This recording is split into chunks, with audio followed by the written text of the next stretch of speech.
Welcome again to another episode of the Tech Marketing Podcast. I'm joined by one of our usual guests. Karen, you've been with us a few times on the Tech Marketing I Podcast think over the so. years. You'll lose a couple, yeah. And I think every time I introduce you, you may be in a slightly different role. So Karen, where are you hailing from today? I think last time we talked, I was at Cradlepoint, part of Ericsson. So still at the same place, but we are now fully Ericsson. So I'm the Senior Director of Global Partner Programs and Operations for the Ericsson Enterprise Wireless Division. Karen, we both had a chance to spend a bit of time together last week at the conference. Seb and I were last talking about actually PartnerTech X, a brand new conference that's focused on technology vendors in the channel. That's not technology vendors themselves, but technology solutions to help manage channel and indirect sales better. First time it was ever run. And I think, firstly, a big recognition that how important technology now is in all of our ecosystems. We were there exhibiting one of our wonderful solutions. But Karen, why were you drawn to PartnerTech X? You were on a few panels, weren't you? I was on a couple of panels. So, I mean, first, I was invited. So that was step one. I was actually thrilled to see this conference happen because it says to me, and John, you and I have been having this conversation for a while, that partner-specific technologies hit a tipping point where it could support its own conference. And so I was excited because it's a passion area of mine that, I think a program, I say this all the time, a program without good execution is just a piece of paper. And more, you execute your program through technology. And so the fact that we've gotten to a point where there's so many cool solutions out there that it could support its own conference was thrilling for me. I couldn't agree more. And I think it recognizes some of the stuff that Seb talked about before. And I know that me and you are both passionate about this. We delivered many projects together along these lines is the importance of partner experience in regards to that technology and how much partner experience in AI was playing. So which panels were you on again there, Karen? So remind me, because I managed to get a chance to go to one of them, but which ones were you representing Ericsson for? It was actually the same panel and it was run twice, and it was the one on, I can't remember the exact title of it, but it was basically convincing your executive leadership to invest in technology and in the partner experience. And so it was really how you get buy-in from executive leadership. And we had the same panel twice with, it was a different mix of people and different moderators, which was fascinating because it took the conversation in a couple of different directions. But yeah, it was a fun panel. It was a fun discussion. Actually, one of the most, I'm going to quote you here, Karen, one of the favorite things I think I heard you say was, I've never had budget, but I've always got funding. Yeah, you do. I don't even ask for budget. I don't know. I ask for funding. Yeah. Which I think is in the world that we live in the pace that we have. I'm not sure many businesses can even forecast a few quarters out. In fact, I was just on a call with another technologist, another one of our clients, and just the pace of change now is so fast. I can't see how any company can run one of these conferences once a year and it not have the landscape not to have entirely shifted beneath their feet. So what were your main take? Let's dive into PartnerTech X. Like, we saw demos from Microsoft, from Nvidia, from ServiceNow, and from Google about how they're bringing AI into their partner program. We saw, I'm going to say, hundreds of experts speak on panels. It really was very much a kind of reflective and retrospective based conference where we got to hear from many clients. Like, what were your biggest standouts as we come away from it now? I like to do themes of three. So let me think in that term. So I think the first one for me is it was a bit of a birds of a feather. I don't know if that's a global term, right? And birds of a feather, coming together on this. It was a little surprising how consistent some of the challenges that we all have are, right? And so there was a little bit of, it was nice to sit and chat with some like-minded people. You mentioned Stephanie, who I can't even remember her last name, but it was funny because she was in a similar role, and just the nodding heads around, oh, me too. I heard a lot of that. There was a lot of therapy there, wasn't there? It was a bit of therapy. And and the partner operations specific role that started to show up, which is on my team. And then Stephanie had her colleague who was responsible for partner operations. And so I think in this birds of a feather mindset, the importance of the partner operations role and that it is a unique and separate role, I think is a theme. I think that's going to become increasingly important. Over the last few years, we've started to see the role of partner experience come out as a really strong standalone role. I think that partner experience depends on partner operations, and so it was interesting to see a place where we collectively had partner operations as a real focus. So that was the first one. The second observation I had is that it truly is becoming an ecosystem. We've gone from just a couple of marquee players to dozens of marquee players and, represented there. And if the players can't work together in an ecosystem, they're going to struggle. I think being a participant in this partner ecosystem space, you need to think about how you collaborate within the ecosystem. That is just, there's so many technologies and some are really leaning into it. I think about 360 Insights and their strong ecosystem approach. I think that was really a trend that I saw. And the third one, which is sort of the elephant in the room, is that everybody's talking about AI. Now, everybody's talking about AI. We'll probably dig into this a little bit deeper. It still feels like a lot of it is, a shiny penny. And I still feel like there is a need to be able to articulate the value of it, the true problem. How I always talk about, like, don't sell me a product. I'm solving a problem. Let's talk about the outcome. I still feel like AI's got a lot of shiny penny about it in the way that I saw it demoed and talked about. But AI is everywhere. And I think the art of it is going to be to try and figure out as, partner and partner operations, how do you deploy it in a way that's actually accretive to your partner experience and not just another shiny penny.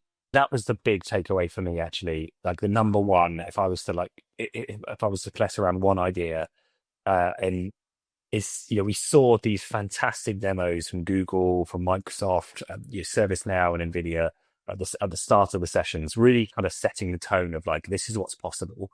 And the standout from there was it probably was Google's, where they were showing Agreed. how they were able to use like data. Like that's one of the key things, and we'll come back to data in a moment, and AI to then produce better insights, to produce better next actions for those partners. But the real gem here is that all of this stuff looks super exciting and it's super sexy, but it's not the what you're building, it's the how you go about doing it that I think is most important. And nobody was, in my head, and in the sessions I attended, nobody was really talking about the how. They weren't saying, here is how you identify the key use cases. Here is how you identify the problems or the gaps in your partner experience. We were all focused on the shiny penny and like, look at where we could head. And I'm not saying that that means that the what doesn't matter, because it absolutely does. But you've got to make sure you step through the how, the why, and then get to the what last, and not try and just jump to something AI for AI's sake. And that was my biggest concern, is like, I could see some real value here. Agree. But I don't think many businesses were really asking themselves. There was one slide, I think I'm going to give the NVIDIA lady credit for this. It was right at the end of her presentation that went, oh, and here's the process you do to get there. And it was like 5 points on a slide. And I was like, that's the most valuable thing I've seen this morning. But I think it probably went over most people's heads. But my biggest piece of advice would be really focus on the how you're going to get there, because the technology, by the time you start deploying this, the technology is going to change and be different tomorrow to what it is today. And if you haven't got a good foundation and a good process, I think many of it's going to fall apart. And coming back to your panel, if you don't have a way of proving ROI, or at least having a framework for how you can go and report on what you've delivered, it's very, very easy to spin your wheels. Yeah. And before you sell your executives on it, you got to sell your partners on it. And so, and the one thing that struck me is, and I love your framing on the what and how, is a lot of these things where once your partner logs into your portal, here are the things you're going to do to make it more fun or exciting or sexy. And I think there's some goodness in that, but nobody said, here's how you're going to get more people to log into your portal, which if you ask any partner manager, partner account manager, program manager, operations, the number one challenge is driving partner engagement, getting them to come in through the front door to start. And so if you are not talking about how to make that part of the experience better, what they do once they're in your portal is at best going to benefit 20% of your partners. And it's probably not going to change the trajectory because those were the guys who were willing to do it anyway. So if you're not thinking about an outcome of, I'm going to reduce the amount of time it takes my partners to do things. And I can tell you from personal experience right now, partners will always go for the path of least resistance. So if logging into your portal is a pain in the butt, then they're going to go and email their partner account manager or call their favorite rep or whatever, just like they're doing today to get around your systems. And nobody was talking about AI to make the front door experience easier and to drive, and to be able to articulate it in a measurable value to say, this thing that you think is easier by calling the rep takes you 20 minutes now. This will take you 2 minutes. This is actually the easier way. So I think there's a component there that was missed for me. Here's one conversation, and we do need to come back to data because I think that's another key one to discuss. But here's another conversation you've sparked though, and it's not one that was necessarily discussed openly at the conference, but it's one that I had with one of the attendees whilst I was there, and it's something, Karen, me and you have theorized for many years. So I'm going to ask this in the form of a question. We're going to see where we end up, which is, do you think with some of the talk around agentification, with agent-based AI responses, by the way, is a podcast in itself, debating the different type of agentic approaches. But it gives us an opportunity to move away entirely from the partner portal. Do you think? You just mentioned we struggle to get partners to sign in, but you still mentioned the partner portals there. Can you see a world where we don't have a partner portal? And is that getting closer? I hope so. You think about and you and I have talked about this portalless kind of experience. It doesn't mean the same tools and experiences and functions aren't brought to life for your partners. It means you think about it totally, totally differently. And if you think about the impact that something like Alexa has had on our life, it's not that I don't turn on my light switches. I just don't need a light switch anymore. It actually happens to still be there. I no longer engage with it. I'm talking to a thing over here that's turning on my lights. I don't know if that's a good analogy or not. But this idea is the foundational components of a portal will probably still be there, but the partner is going to experience it in a completely different way. And I think that's the technologies that think about leapfrogging the norm. Like, you all are over here worrying about how to get more people to log into your portal. We're going to make login irrelevant. We're going to remove the need to log in at all. And if you start to think about that, and that's where real innovation gets super fun, is how could it be, we're all walking around with one of these. Why can't I talk into this and do what I want to do? For example. I think we are due a paradigm shift. Is that right way of putting it? A paradigm shift. I think so. In the partner portals. I want to fight it because I don't think it necessarily is the optimal interface, but I think we are due a paradigm shift. I was, so to give you a different example, let's look at audit, right? Audit was an experience that 5 years ago, businesses, you'd have to get one of your big five would come into the business and they'd put paper up on the conference room window so nobody could see in, and they would sit there and pour through the books and ask questions. Now, a few years back, that became real time, right? We can access your books in real time. We can audit you in real time. Doesn't need to be painful at the end of the year. And now it's getting to a point where it's not even humans reviewing it. It can be AI, and they can pick up on stuff. That's the paradigm shift that's happened in audit. Same in legal, right? You don't need the same level of expertise to look up case law. And I think we are due one of these in the channel, but I'm for some reason I still want to fight it, but I can see it coming. I don't know why. I don't know why I want to fight it. I was going to say, why do you want to fight it? Because, it's funny you use the term paradigm shift, which I do completely agree with. And I think a lot of people would say AI is a paradigm shift. I would actually argue that AI is enabling many paradigm shifts, right? So AI is in of itself a paradigm shift. It is an enabler of many, many paradigm shifts because by itself, it won't change anything. But if people use AI to think about things very, very differently, there's your shift. And I think with partner portals, it's AI will enable a completely different way of thinking. And I also think as we talk a lot about generation. I've got twins that are graduating from college in a couple weeks. This is very top of mind for me, but their expectations of technology are driven by their home personal use of technology. And when they hit the workforce, they're going to have a very different expectation of technology than the people like myself who are sort of later in that career journey, right? And so the bleed over from like my kids, they're using AI. They're the first generation to use ChatGPT as part of their studies. And their expectation is that when they get to the workforce, that's also going to continue to be there and accessible because that's a tool set that they use to get their jobs done in life, in school, and now in work. And so I think that it's not going to be optional. Like there's a sense that it's optional. I just don't think it's going to be optional. I think that the young talent that's coming into the workforce now is going to demand different ways of working. It's going to be really interesting to see how we get there. But let's come back to you can't get good AI without a good foundation of data. And that was one of the other standouts for me is just the amount of people that talked, Google's example again that we both got behind, that only works because they have the right data behind it. And some of the conversations we had with other attendees, I would say was very much focused around getting their data in a place where they could analyze it, where they could use it to do these things. Yeah. The good news is, I think we're a few years back, people knew they had this as a challenge. Everyone always had a project to solve it. They hadn't solved it in the last few years, but we are now seeing technology come in to help achieve that. So we hear things like Snowflake and Databricks and InfoSum and these other platforms creep in.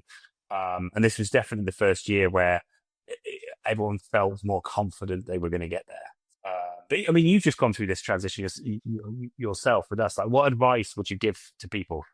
We're going through it. Yeah, I don't think we've gotten through it. I think we're going through it. And I think that there's still it's funny because there's still an archaic component of you just have to go in with hands on keyboards and a lot of the times and fix it. Um, and I don't think that we're doing anything that couldn't have been done a long time ago. I think that this is just a forcing function to do the, sort of the housekeeping work that we all know that we have to do. But what we're using technology for is to expose the data more systematically to the people who are most likely to recognize if it's wrong. So what I'm, because we tend to have like, we're going to hire a couple of interns to clean up the data. Like, who has not said that like we're going to get some inexpensive talent to come in and clean up the data. The problem is that talent has zero knowledge of the data. They will look at it and they will not see if something is wrong. And so they may not cost a lot of money in terms of, dollars per hour or, currency per hour to hire them. But as talented and as smart as they are, they have zero knowledge of the data. So you can teach them how to use your systems and they're really smart and they'll figure out how to do that. But they're not going to recognize if the data is wrong, which is sort of job one of an auditor. So what we're looking to do, and we get pushback because the number one thing, we can't turn this on for partners until the data's clean. I'm like, we can't get the data clean till we turn it on for partners. Turn it on for partners. Let them see how their data looks in our systems. And we're going to start getting phone calls pretty quick to say, why do you have this guy as expired certifications? He doesn't even work here anymore. It's like, yeah, well, you never told us that. So in our system, he's still in your account. So I think it's just a mindset shift. It's not so much a technology, but you got to get away from this idea of only expose the data once you feel like it's 100%. I think there's a good enough element, right? So make sure it's not complete garbage. You're going to kill confidence. But there's a moment where you say, the only way we're going to get cleaner data is if we put it in front of the people who are most likely to recognize if it's wrong. Yeah. I think there's a big. I mean, we've done this on multiple projects actually, Karen. We did this in a marketplace trying to expose stats to partners before we found there were a few problems. But it's I'm kind of reminded about Reid Hoffman quote of like if you're not embarrassed, you've launched too late. Like you've got to get stuff out there. You've got to. There's a lot of especially when people talk about data, they worry that it has to be 100% perfect. And don't get me wrong, it should be if you design some of your workflows correctly, but it shouldn't be a reason why you don't launch.